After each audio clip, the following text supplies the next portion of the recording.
Daniel capítulo 2. Vamos a leer del verso número 14 en adelante. El verso número 14 en adelante. Dice la palabra del Señor: entonces Daniel habló sabia y prudentemente a Arioc, capitán de la guardia del rey, que había salido para matar a los sabios de Babilonia.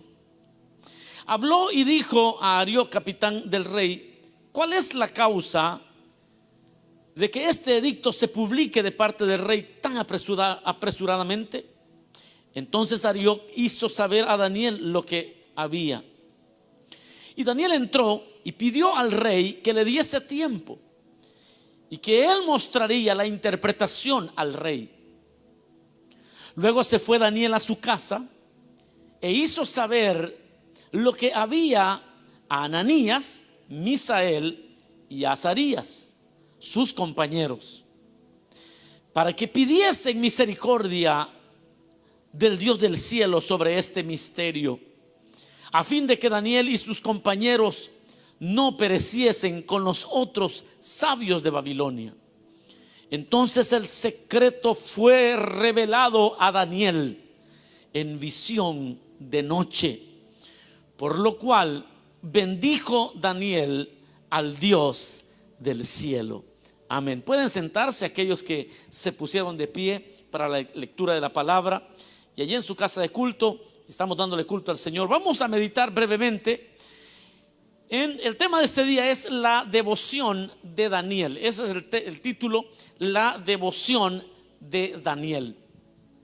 Creo que Daniel es uno de los personajes bíblicos bastante conocidos, así que me voy a ahorrar mucha introducción en cuanto al personaje, pero quisiera que pensáramos en la vida que Daniel demostró, una vida de devoción que lo mantuvo seguro, que lo mantuvo firme y que vio los frutos de su devoción vez tras vez, gobierno tras gobierno, reino tras reino. Aquella devoción inquebrantable de Daniel fue una devoción que lo llevó hasta el momento donde en su vejez todavía seguía siendo el hombre de Dios que fue desde su juventud. Y aquí aprendemos algunas cosas importantes. Pero pensando en esto, pensaba en cómo nosotros vivimos en una cultura del hacer y no del ser. Una cultura que se preocupa más en las cosas, cómo hacer las cosas, como dicen en inglés, el how to, cómo se hacen las cosas. Pero poco se interesa esta cultura nuestra de el ser, el individuo, los valores, los principios que sostienen la vida del ser humano. De hecho, los libros para lograr el éxito en la vida están realmente llenos de las técnicas de cómo hacer. Están llenos de técnicas de cómo lograr el éxito. Las carreras universitarias más codiciadas son las cortitas, las que pagan bien y de repente pueden ser cortas.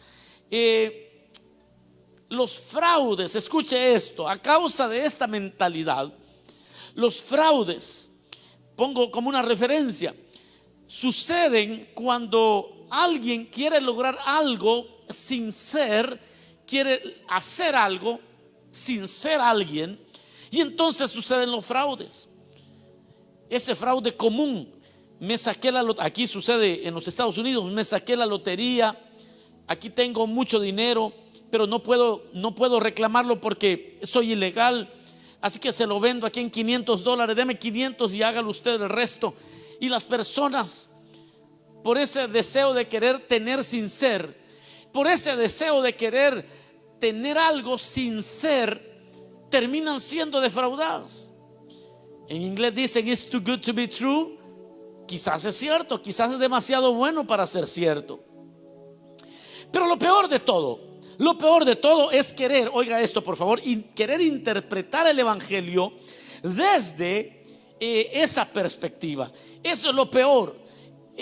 Sería como querer interpretar el evangelio como una técnica más del querer tener o del querer hacer sin ser en efecto En efecto, la persona que se requiere ser para tener y para hacer. Este tema, mis amados hermanos, tiene el valor precisamente porque hoy vivimos tiempos y épocas donde la mayoría de creyentes que se han sentido defraudados por la iglesia o por el evangelio fue precisamente por la mala interpretación del evangelio. Porque algunos pensaron que se trataba de lograr algo rápido sin tener ese carácter sólido cristiano, y entonces se busca muchas veces el querer tener o hacer. En la vida cristiana es todavía peor el asunto. Hoy no es difícil encontrar escuelas para ministros express. Yo recuerdo de un dicho por ahí, yo no sé si todavía existe esta persona o ese ministerio, pero decían: si eres llamado, serás ordenado. Y entonces cualquier persona llegaba, pagaba una cantidad de dinero y en un día le daban su diploma y ya lo ordenaban ministro. Porque la filosofía de este señor era que si usted pagaba por un documento, entonces él lo ungía como ministro. Eso siempre es atractivo.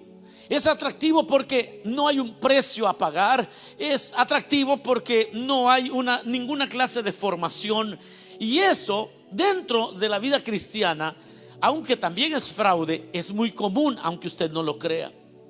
Ministerios que aparecen de la noche a la mañana, bueno, así también desaparecen. Hoy abundan hoy en día. Ahora, en las escrituras esta idea no la encontramos por ninguna parte. En la Biblia usted no va a hallar esta idea. En la Biblia lo que hallamos es una idea totalmente distinta. Por ejemplo, voy a dar algunos ejemplos. Pensemos en Noé. Noé, para hacer el Noé que nosotros conocemos, le tomó 100 años para hacer el arca. 100 años donde su carácter fue formado, donde llegó antes de ser el Noé que nosotros conocemos, antes de llegar a ser el constructor del arca. Primero llegó a ser un hombre que le creyó al Señor. Moisés, para llegar a ser el libertador que nosotros conocemos, le tomó 40 años en el desierto. ¿Qué le parece? 40 años de formación cuidando las ovejas de Jetro, su suegro. Y esa formación lo hizo ser el Moisés que nosotros hoy por las escrituras conocemos. Pensemos en David. David fue ungido aproximadamente a los 15 años de edad, pero llegó a ser rey a los 30 años. Es decir, que hubieron 15 años donde lo único que experimentó fue persecución, lo único que experimentó fue dolor, tristeza, abandono y hasta traición también. Escribió grandes salmos, pero le tomó 15 años desde que lo ungieron como rey. ¿Qué le estoy diciendo? Que ese pensamiento express, eso de querer tener o de querer hacer algo sin ser, es algo que a la iglesia la tiene abrumada. Muchas veces muchos creyentes se han sentido mal porque no logran aquello que quieren o las cosas no les salieron bien, porque lo intentaron hacer sin ser. Pablo, para que fuese ungido o enviado como apóstol, le tomó 17 años. 17 años. Y a Cristo, mis amados hermanos, a Cristo le tomó 30 años. Y el libro de Hebreos dice que Cristo en los días de su carne tuvo que aprender la obediencia. Tuvo que aprender la obediencia. Y le tomó 30 años. El peor mal de la iglesia actualmente son los creyentes express. Son aquellos que no cultivan su ser, no cultivan una devoción con Dios, pero están esperando los resultados de un Daniel y están esperando los resultados de un David. Están queriendo enfrentar sus gigantes, pero sus gigantes los derrotan a ellos. Eso es triste. Cuando un creyente lee que el Señor está con él y que va a derrotar sus gigantes, y entonces se lanzan a derrotar sus gigantes solo para descubrir que los gigantes los derrotaron a la primera. porque ellos no han conocido la verdad, esta verdad de la devoción de Daniel. Los que quieren las respuestas inmediatas, esos creyentes que siempre buscan, como que si esto es una ATM, usted pone la tarjeta en el cajero automático para que la tarjeta le devuelva un poco de dinero, y han llegado a creer que la vida cristiana también es así. Yo no dudo de que usted haya experimentado algún milagro en su vida, definitivamente, porque Dios es misericordioso, pero eso está muy distante a esta vida de seguridad, de caminar seguro, como la devoción que tenía Daniel. Dios, mis amados hermanos, está más interesado en nuestro carácter que en nuestra comodidad. Y ese es uno de los puntos interesantes de este tema. Es que Dios, cuando tiene que enseñarnos a nosotros, y Dios tiene que escoger entre el carácter nuestro, el buen carácter nuestro, y nuestra comodidad, siempre Dios va a irse por el buen carácter. El buen carácter es más valioso que cualquier comodidad que usted llegue a tener en su vida. La devoción de Daniel tiene que ver con una vida de búsqueda. La devoción de Daniel tiene que ver con una vida consagrada, no de una semana, ni de un mes, ni de un año. Es toda una vida de búsqueda constante. Y esta es la devoción que lo llevó a ser el Daniel que nosotros conocemos. Es que aquellos que buscan a Dios únicamente en tiempos de crisis no lo ven, ni en las crisis, ni en las bendiciones, ni en la abundancia. No logran ver todo lo que Dios ha preparado. Daniel, cuando fue deportado, era apenas un joven. Y cuando él fue deportado a Babilonia desde Jerusalén, él con sus amigos deciden no comer la comida del rey. Imagínense, la dieta de Daniel era parte de su devoción. Como parte de su devoción estaba su dieta. ¿Por qué? Porque aquellos que somos consagrados para el Señor, no solamente tiene que ver con la oración, con la búsqueda, con el ayuno, sino también con un estilo de vida que es parte de nuestra devoción. Nuestra devoción no solamente son 30 minutos leyendo y orando. Nuestra devoción no solamente es el día de casa de culto. Nuestra devoción es un estilo de vida. Escríbalo con letras mayúsculas. Nuestra devoción es un estilo de vida. Cuando Daniel fue transportado, solamente delante de Dios doblaba su rodilla. Es decir, que su devoción tenía que ver también con su interacción social. Él sabía a quién darle adoración, a quién él estaba supuesto a darle adoración. Para Daniel, su tiempo devocional 3 veces al día era un hábito y una necesidad. Un día el Estado dio un edicto. El rey dio un edicto que nadie podía orar a ningún dios que no fuera el rey. Pero Daniel abría las ventanas de su casa y 3 veces al día, mañana, tarde y noche, abría las ventanas, levantaba sus manos y hacía sus oraciones. ¿De qué nos está hablando esto? No está hablando de un creyente season, de la época, de un tiempo nada más. No, este no es un creyente que solamente en el COVID-19 se santificó. Este no nos habla de un creyente que solamente cuando necesita la ayuda de Dios se tira de rodillas. No me habla de un creyente que únicamente en la angustia clama a Dios. No me habla de un creyente temporal. Está hablándome de un creyente que en todo tiempo, en toda edad, en todo ser, en todo lugar, su devoción es sólida. Fíjense que Daniel, cuando tuvo que enfrentar a la dificultad, Daniel entró con seguridad. Fue al foso de los leones con seguridad. Todo lo que él hacía, y en este momento vamos a ver cómo Daniel está a punto de ser muerto, porque el rey, el emperador, tuvo un sueño. Ese sueño el emperador lo había olvidado. Entonces llamó a todos los adivinos, a todos los astrólogos, a todos los científicos, para que le dijeran de qué se trataba el sueño.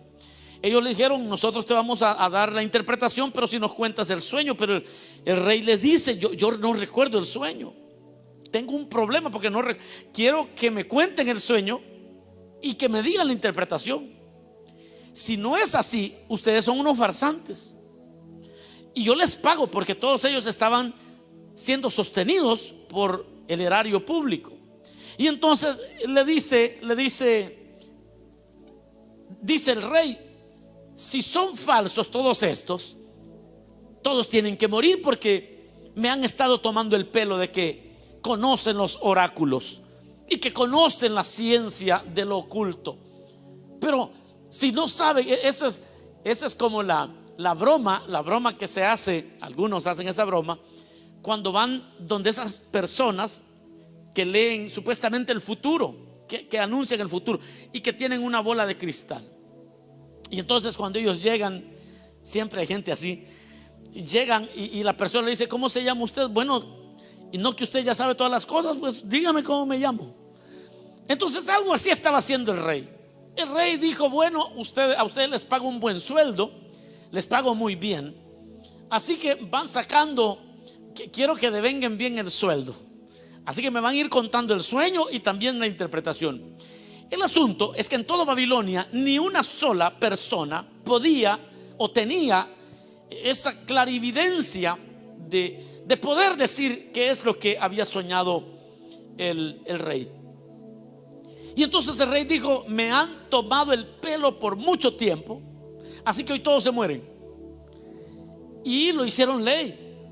El asunto que fue algo tan abrupto que la ley se diseminó en todo el país. Y entonces llegó a oídos de Daniel.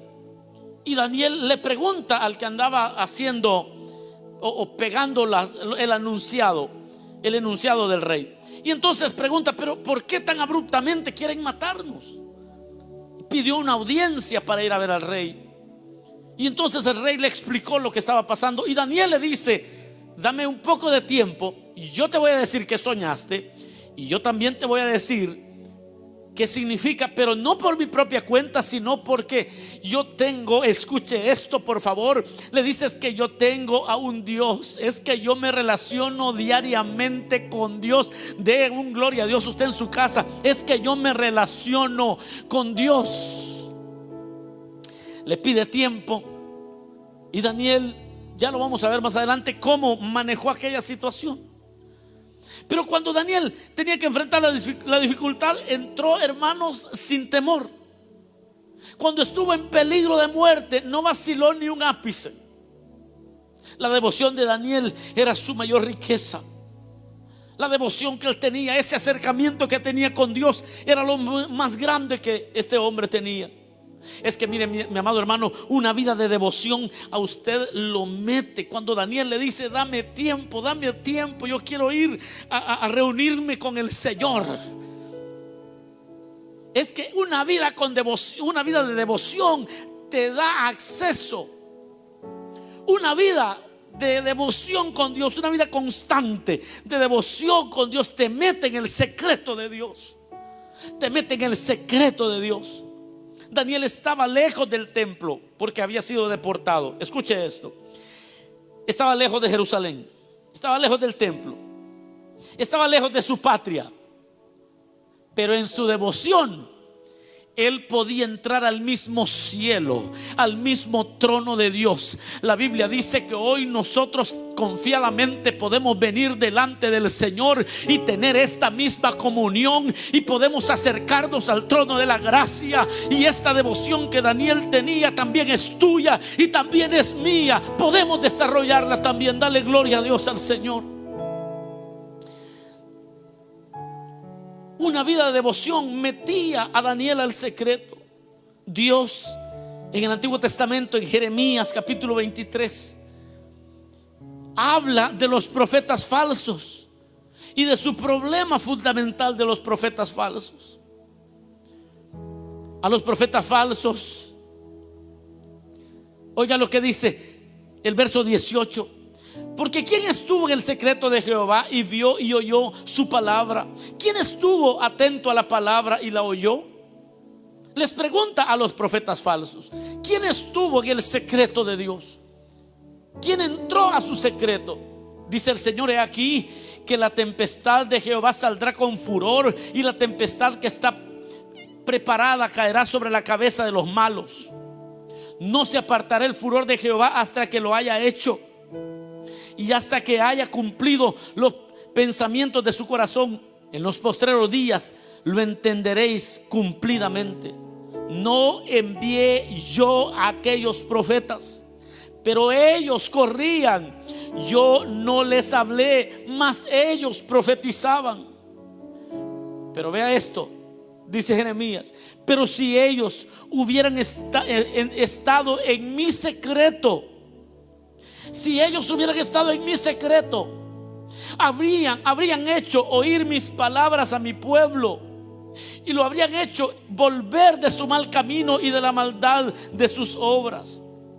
Soy yo Dios de cerca solamente, dice Jehová, y no Dios desde muy lejos. Pero vea el argumento que el profeta da. El argumento que el profeta da es: si estos profetas hubieran entrado al secreto de Dios, Dios les hubiera dicho qué hacer. La devoción te mete en el secreto de Dios. La devoción es la que hizo que Daniel entrara al secreto, a lo más oculto.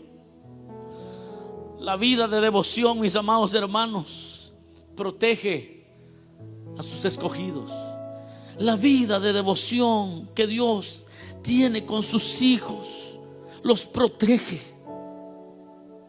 Porque el que tiene una vida de devoción tiene seguridad. Lo voy a repetir: el que tiene una vida de devoción tiene seguridad. Vea lo que dice el verso 16. Y Daniel entró y pidió al rey que le diese tiempo y que él mostraría la interpretación al rey. Yo no sé qué piensa usted, pero a mí me suena muy seguro ese hombre. Estos están a punto de morir, los van a matar. Ya el rey les dijo, ya el rey les había dicho: si ustedes no me dicen qué soñé y qué significa el sueño, mueren.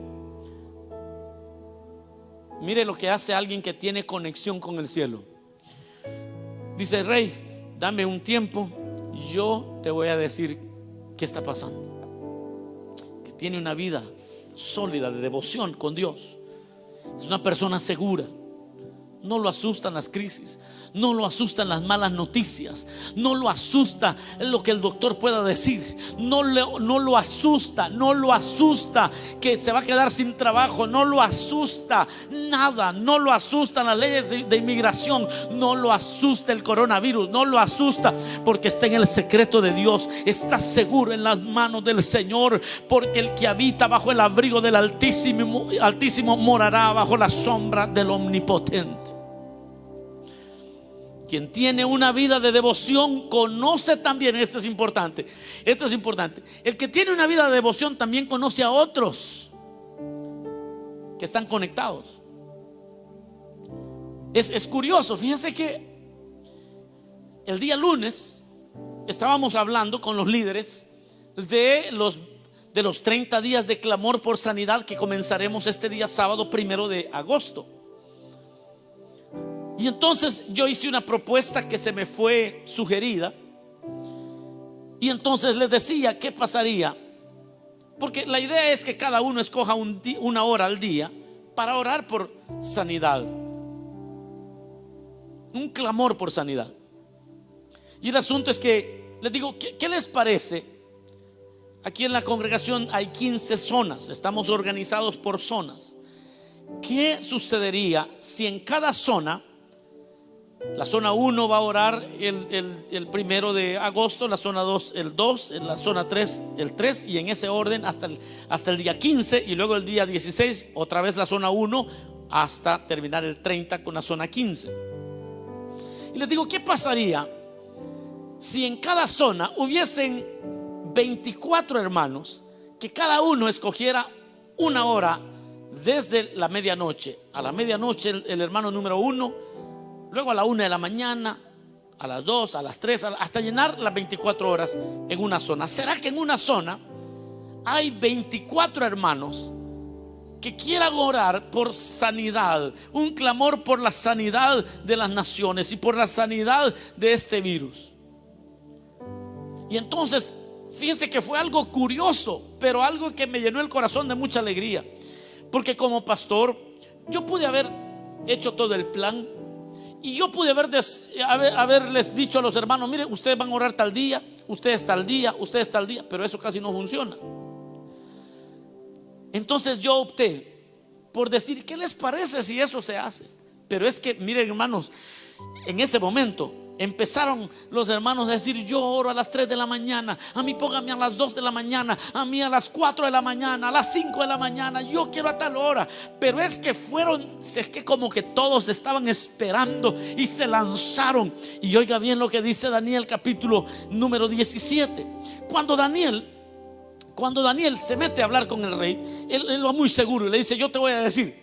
Pero ahora Daniel, vea lo que hace. El verso 17 dice: luego se fue Daniel a su casa e hizo saber lo que había a Ananías, Misael y Azarías, sus compañeros.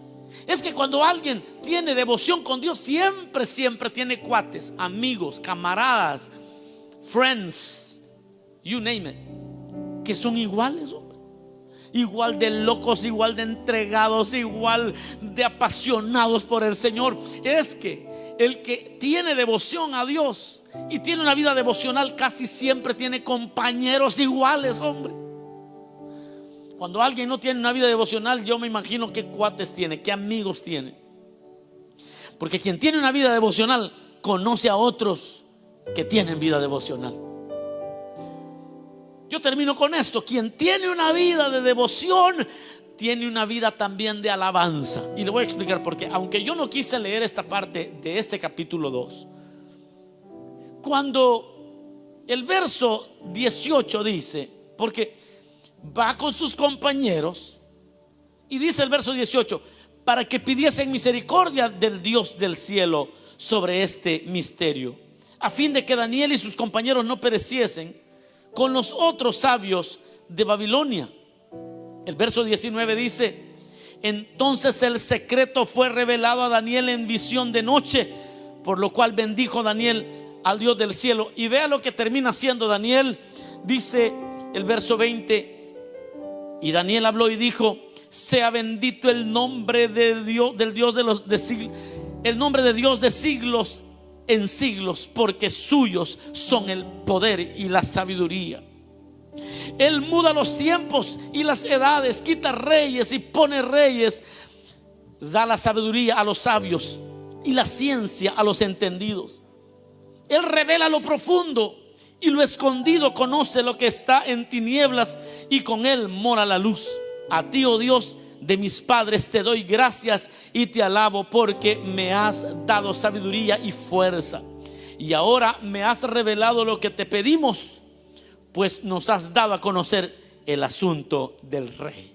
Mire cómo termina este hombre, porque el que tiene una vida de devoción también tiene una vida de alabanza. ¿Por qué? Claro, cuando el Señor responde de esa manera, ¿qué hace uno sino glorificar al Señor?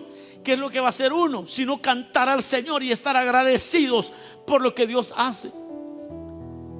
Es tiempo, mis amados hermanos, yo termino.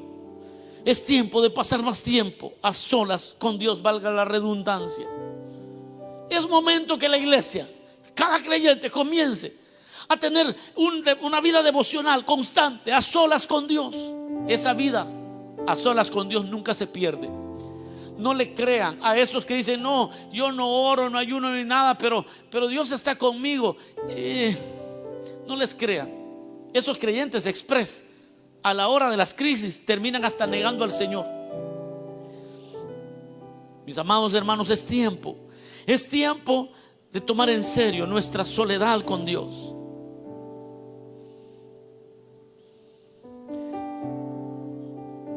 Hoy vamos a empezar los 30 días de clamor por sanidad.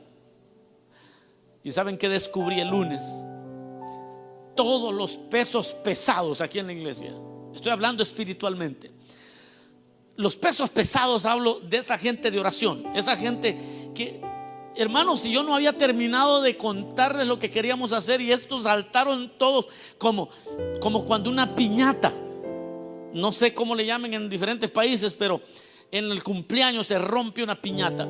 Cuando la piñata se rompe y caen todos los dulces al suelo y todos los niños corríamos y corren a los dulces, hasta los viejos se meten a veces, corremos a los dulces a agarrar. Así fue el día lunes, cuando yo dije vamos por 30 días de clamor.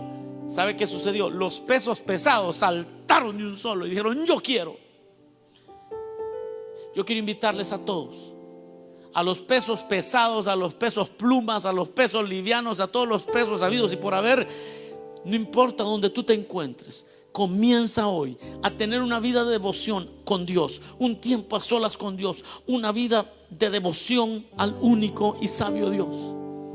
Y vas a entrar en los problemas con valentía. Y vas a terminar adorando al Señor. Y vas a tener seguridad en la vida. Y el Señor te va a dar luz en medio de la oscuridad. Y vas a poder ser un verdadero adorador. Escúchame bien, porque cuando hay devoción, hay seguridad. Y cuando hay devoción, vas a encontrarte a otros que van a hablar el mismo idioma que tú hablas y van a arder con el mismo fuego. Así como los 3 hebreos eran amigos de Daniel, no era para menos. Estos hombres eran pesos pesados. Hoy yo le pido al Señor que se levanten los pesos pesados en El Salvador, que se levanten en Guatemala, en Honduras, en Perú, en Chile, en Colombia, aquí en los Estados Unidos, en México. Que se levanten los pesos pesados y empecemos a clamar. 30 días de clamor por sanidad.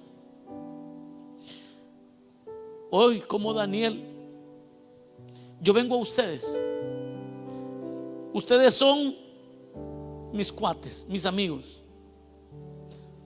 Ustedes son mis hermanos. Ustedes son mis Ananías, mis Misaeles y mis Azarías. ¿Por qué no clamamos por 30 días? Dios va a hacer un milagro.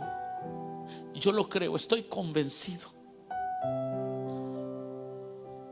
Vengo en nombre del Señor y te digo, se levantan hoy los pesos pesados. Y los que todavía no tienen un tiempo a solas con la palabra, yendo de rodillas, hoy el Espíritu Santo viene sobre ustedes.